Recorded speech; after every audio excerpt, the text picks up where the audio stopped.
The Jordan Center is structured to give interesting Russian content to any conversation that takes place anywhere in the university, which is to say, to come to areas that are not usually speaking about Russia and usually don't have an interest in Russia, and to stimulate them with funding and co-sponsorship to become more involved in Russian affairs, so we could work with any institution across the university. That's mission number one.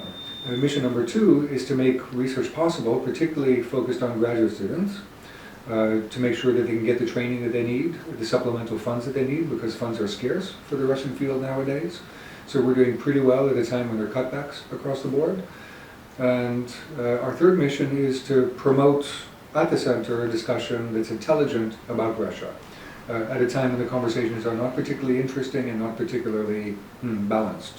My goals personally were to have a better conversation about Russia, because the Russian field at the time was not very well supported nationwide.